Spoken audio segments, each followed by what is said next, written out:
Vous vous sentez un peu surmené? On vous a peut-être dit de lâcher prise. Depuis plusieurs années, ce concept a le vent en poupe. Mais que signifie-t-il vraiment? Comment faut-il lâcher prise? C'est ce que nous allons voir au travers de cet épisode. Marketing, études de marché, référencement, podcast, réseaux sociaux, monétisation. Le monde de l'entreprise n'est pas un long fleuve tranquille. Alors chaque jour, les clés du business vous permettent d'y voir plus clair avec des conseils et des astuces. La notion de lâcher prise nous vient d'Inde. Selon certains textes sacrés de la tradition hindoue, lâcher prise correspondrait au fait de s'abandonner et de rendre les armes. Apparu en France à la fin des années 1970, ce concept fait aujourd'hui figure de référence en matière de développement personnel. Face à chaque problème ou chaque expérience désagréable, on nous conseille désormais de lâcher prise, tant et si bien qu'il devient difficile de s'y retrouver. Que signifie donc véritablement cette notion? De nombreuses idées reçues circulent au sujet du lâcher prise. Certains confondent en effet ce concept avec le laxisme. Pourtant, lâcher prise n'a rien à voir avec le fait de rester passif. Au contraire, c'est choisir d'agir de manière plus efficace. De même, l'abandon de soi ne correspond pas généralement à la recherche d'un état de bien-être ou de détente.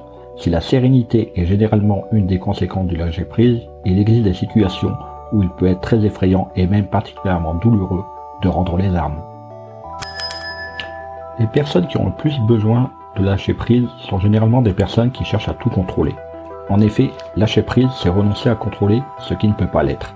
Il s'agit de mettre de côté notre volonté, nos attentes, nos désirs, nos projections et nos ruminations afin d'accepter pleinement les événements auxquels nous sommes confrontés. Lâcher prise, c'est donc se délester de ses certitudes, de ses convictions, de toutes ces choses qui nous encombrent, souvent inconsciemment, pour mieux s'ouvrir à la vie et aux autres. Si l'état de lâcher prise s'atteint donc le plus souvent par l'inaction, c'est uniquement pour nous permettre d'agir plus efficacement. Le fait de lâcher prise au quotidien nous permet en effet de voir l'horizon se dégager, de trouver de nouvelles solutions et de ne pas gaspiller notre énergie à ruminer inutilement les mêmes idées négatives. Lâcher prise, c'est donc accepter pleinement ses limites pour retrouver un peu de pouvoir sur le monde qui nous entoure. Et c'est pour ça que pour la première fois, je ne vous dirai pas au boulot, mais lâchez prise. Hey, avant de partir, j'ai une petite faveur à te demander. Est-ce que tu pourrais donner une note et laisser un commentaire sur ta plateforme d'écoute préférée?